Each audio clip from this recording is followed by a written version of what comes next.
Halo, assalamualaikum warahmatullahi wabarakatuh. Saya Aji Prasetyo dari jurusan Teknik Elektro kelas karyawan. Di sini saya akan mempresentasikan tentang database.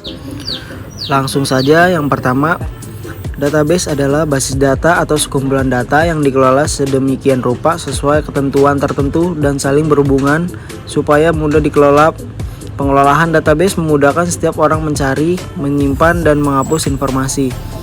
Database juga bisa diartikan sebagai sebuah sistem yang berfungsi mengumpulkan data, arsip atau tabel yang disimpan dan terhubung ke media elektronik seperti aplikasi atau situs web. Database biasanya dikendalikan oleh DBMS atau Sistem Manajemen Database. Data dan DBMS bersama aplikasi yang terkait biasa disebut sebagai sistem database.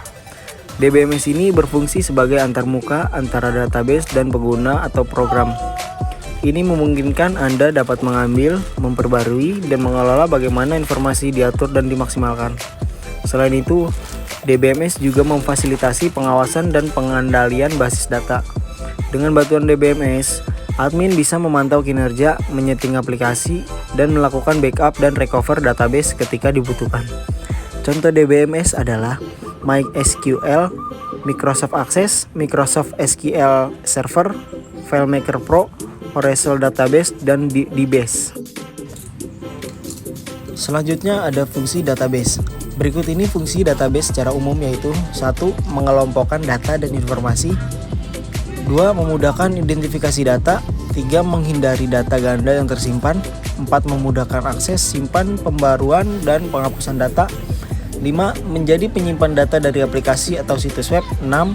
Menjaga kualitas data yang diakses agar sesuai yang diinput. 7. Membuat aplikasi berjalan lancar karena datanya terpusat. 8. Database membuat data tersimpan aman karena keamanan tinggi. 9. Database memudahkan pencarian data lebih cepat. Berikut jenis-jenis database. 1. Operational database.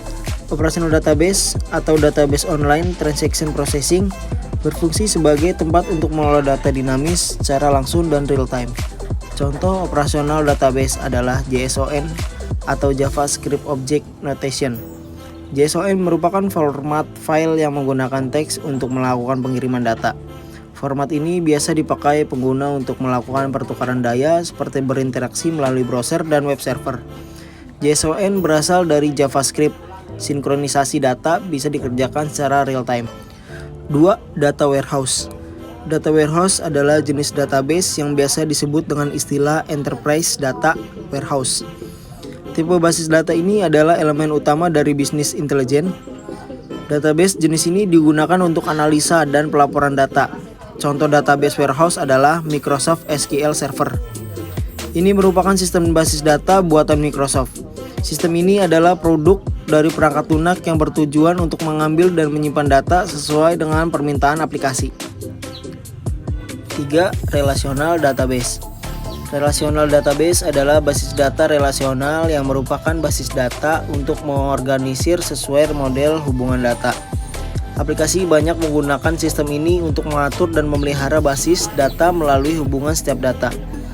Sistem ini menggunakan struktur query language atau SQL sebagai bahasa pemrograman untuk pemeliharaan basis data dan query.